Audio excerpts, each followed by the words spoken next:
Hello, Rainbow Snatch.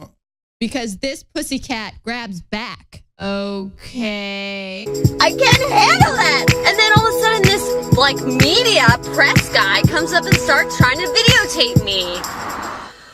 So I'm walking down the street, minding my own business, okay? All I'm trying to do is protest and show the vehicles going by. So I get out and I'm ready to go save the world.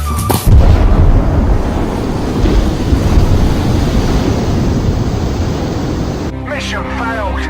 We'll get them next time. That's the thing. Women don't have equal rights. We don't have equal rights ever since since the beginning of the creation. Darling, that's not true.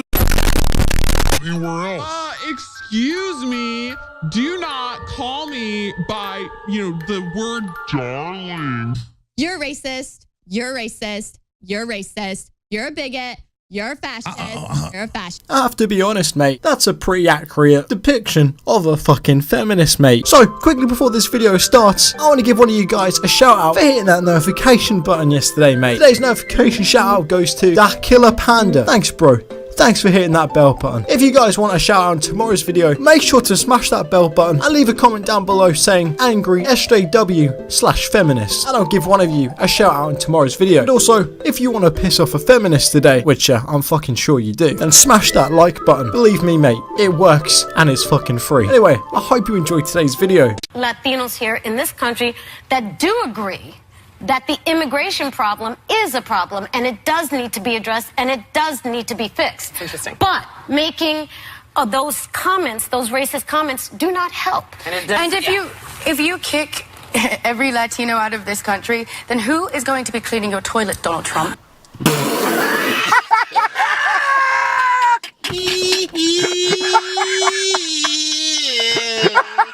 Oh, chest. I can't breathe.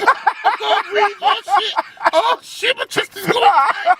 No.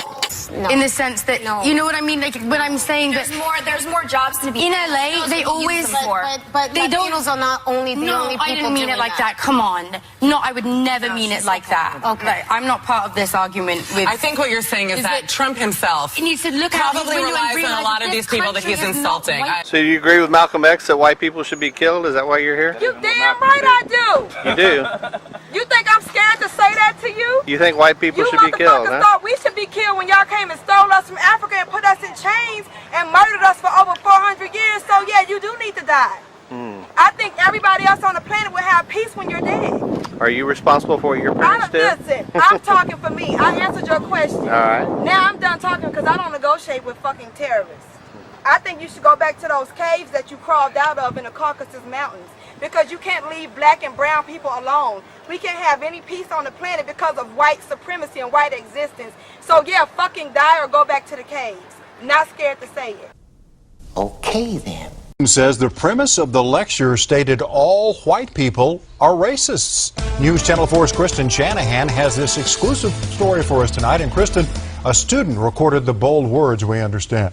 Kevin, she used her cell phone to do it. When she told her parents, they were in disbelief and took their concerns straight to the school. The family is speaking out because they want you to know what took place in a Norman North classroom.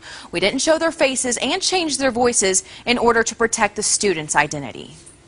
You can visit them, reclaim them, and then rename them. This video caused a Norman North student to pull out her cell phone and start recording. And he pulls out this globe with a bottle of whiteout and marks over a country or a piece of a country and puts his name on it. So he was basically comparing what he had done to the globe to what we did to America. When the video was over, she says her teacher continued the conversation and lecturing on how to heal the racial divide. His theories stunned the student. To be white is to be racist. Period. She says she was instantly offended. Half of my family is Hispanic, so I just felt like, him calling me racist just because I'm white. I mean, where's your proof in that? The words that followed even more shocking to her. Am I racist? And I say, yeah. I don't want to be. It's not like I choose to be racist.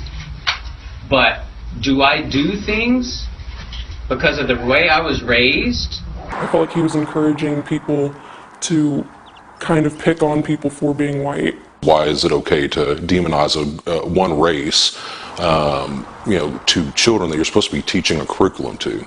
Norman Public Schools says the teacher was sharing a perspective that had been shared at a university. In a statement, the superintendent said, "Racism is an important topic that we discuss in our schools. We regret that the discussion was poorly handled. When the district was notified of this concern, it was immediately addressed." You start telling someone something over and over again that's an opinion, and they start taking it as fact. So I wanted him to apologize and make it obvious and apparent to everyone that that was his opinion. I reached out to the teacher by email, but haven't heard back from him yet. Jackie, can I just interrupt? Did you say to the advocate in Tasmania that we should follow Donald Trump's example by deporting all Muslims who support Sharia law? Yep, that's correct. Anybody that supports Sharia law in this country should be deported. So do you know what Sharia law is? Yes, but it does not have do you know rights. what it is? Me praying five Sharia law? Of course, me praying 5 times a day is Sharia. Okay. Right? Like basic. What about the equal rights for women? What about that is completely separate from Islam. So now you can be a Sharia law supporter and be half pregnant at the same time. What are you talking about? You were talking about stuff you don't know anything about. Like, okay, I'm not going to attack you personally. But my frustration is that people talk about Islam without knowing anything about it, and they're willing to completely negate any of my rights as a human being, as a woman, as a person with agency, simply because they have an idea about what my faith is about. Excuse me, Islam to me is the most feminist religion, right? We got equal rights well before the Europeans. We don't take our husbands' last names because we ain't their property. Right? We were given the right to own land. We the fact is, what is culture is separate from what is faith. And the fact that people go around dissing my faith without knowing anything about it and want to chuck me out of a country I have done, and Muslims. The fact is, Jackie, I agree. The fact is, we have one law in this country, and it is the Australian law. In Islam, it is not Sharia law. In Islam, not in this country. Do you know what not in my day? In Sharia, it says you follow the law of the land on which you are on. It says in Islam that you follow the law of the land on which you are on.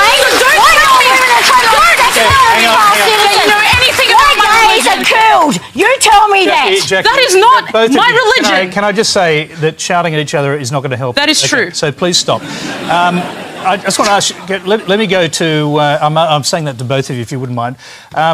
Now, let's just go to Donald Trump was mentioned, and obviously he's redefining the rules around immigration in the United States, at least temporarily at this stage. You got caught up in that.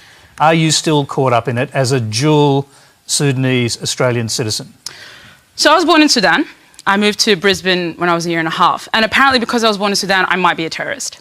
I was caught up in that because of the fact that I was born in Sudan. Despite the fact that I grew up in this country, I know no other real culture than Australian, really, because Australian is who I am.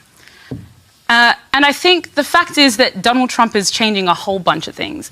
And the fact that we're normalising the kind of discussions and the kind of rhetoric that Donald Trump uses frightens me, right? It deeply makes me scared because, Jackie, you talk about, and I apologise for yelling because that is unbecoming of a lady. You talk about protecting Australians. Well, I am Australian. I have gone around the world talking about how much I love Australia. Just wait, right?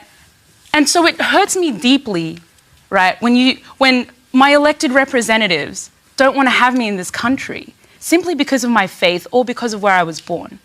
And I think this kind of rhetoric is what we saw pre-World War II. We saw it in the 30s, the same kind of othering. They are different, they're not like us, they do stuff that we don't accept. I back you 100%. We should look after people that are vulnerable in this country. I will back you to the hilt on that. But that is not mutually exclusive to being generous to those that are coming in. Okay, now, Jackie, let's hear from you. And let me just put this to you. Do you accept that some of the things you say can come across as being quite hateful to others? To a minority. Well, if that's a minority, but this is for the majority. This is what but, I mean, one of the Oh, girl! Want to feel safe, be safe, and Donald Trump If he wants to put that and put those on hold for 3 months, he has every right to do so until he can work out exactly what is going on. If that's going to keep America safer, just like it's going to keep Australia. So you know what? Stop playing the victim. Stop playing the victim. We've had enough. Stop playing the victim. Okay, may I ask you this? May I ask you this? Your ban got lifted. Get over it. Oh, sure. All right, enough. I'm so fine right now. Okay. Right. Well, there you go. So the thing is, Jackie, is that it hasn't hurt you at all. The thing is, Jackie, is that national security experts around the world have said that these sort of bans are the things that make countries less safe. It's not me saying it, it's actual experts, right? They're the same national security people that would drive the people out of the Middle East instead of staying there, making sure they've got safe havens. Let me just clarify. Are you saying that America is like Nazi Germany? I'm confused by that comment. No, what I am saying, and to me, it doesn't sound like a complex statement at all. I said the people in Nazi Germany did not, most of them, believe in what Hitler was doing. But instead of protesting, instead of registering their displeasure, they simply decided to go along to get along. That is a very dangerous thing to do. And is that happening? And I was using that as an example of how dangerous that can be. And I'm making a point to the American people that if, in fact, you feel differently about what's going on, you should not be shut up. Doctor, you need to talk no about one it. is being shut up in America. What do You're you on think Fox political News, correctness you is? write books, Newt talks, Stephanie political talks, I correctness? talk. What is that? I don't engage in political correctness. What's Maybe the you do. example? But, Doctor, these are your quotes. You said we live in a Gestapo age, and this is a quote, we're very much like Nazi Germany, and then you write a book about America the Beautiful. That seems to be such a contradiction. What, did you read the book? I have not read the book, no. I rest my case. Why? You don't even know what the book is about. The fact that I haven't read your book. Because you're making these claims and then using the fact that I wrote a book to back up your claims, and you haven't even read the book. I'm using the title of your book, America the Beautiful, and that's a beautiful phrase. Did you ever hear the phrase that you can't judge a book by its cover? Do you know why people say that? Maybe because you need to read the book. Then maybe you can't judge a book by the title. I don't know. Can I respond to your submissions, because I wanted to directly respond. I was actually thinking about this coming here because I thought that it was going to be one of the coming questions. How do we even start to decolonize science? Because science is true because it is science, and what can you do?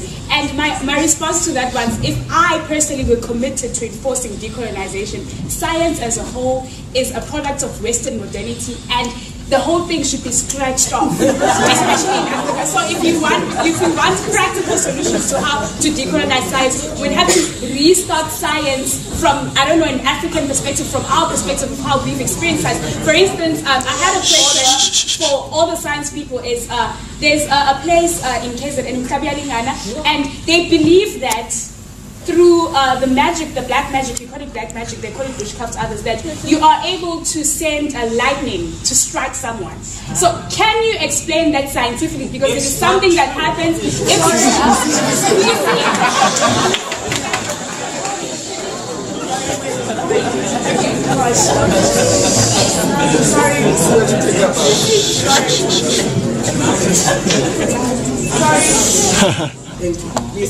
So I will finish. See, that very response is the reason why I am not in the science faculty. I did science throughout my high school years, and there was a lot of things that I just, but it's fine. But Western modernity is the direct antagonistic factor to decolonization, because Western knowledge is totalizing. It is saying that it was Newton and only Newton who knew or saw an apple falling, and then out of nowhere decided that gravity existed and created an equation, and that is it. For whether people knew Newton or not, or whether whatever happens in Western Africa, Northern Africa, the thing is, the only way to explain gravity is through Newton, who sat under a tree and saw an apple fall. So Western modernity is the problem that decolonization directly deals with, to say that we are going to decolonize by having knowledge that is produced by us, that speaks to us, and that is able to accommodate knowledge from our perspective. So if you're saying that you disagree with her approach, it means that you are vested in the Western and Eurocentric way of understanding, which means you yourself still need to go back internally decolonize your mind, come back and say, how can I relook at what I've been studying all these years? Because Western knowledge is very pathetic, to say the least. I, from a decolonized perspective, believe we can do more as knowledge producers, as people who are given the ability to reason or whatever is that people say we do when we think or rationalize. So decolonizing the science would mean doing away with it entirely and starting all over again to deal with how we respond to the environment and how we understand it. Thank you.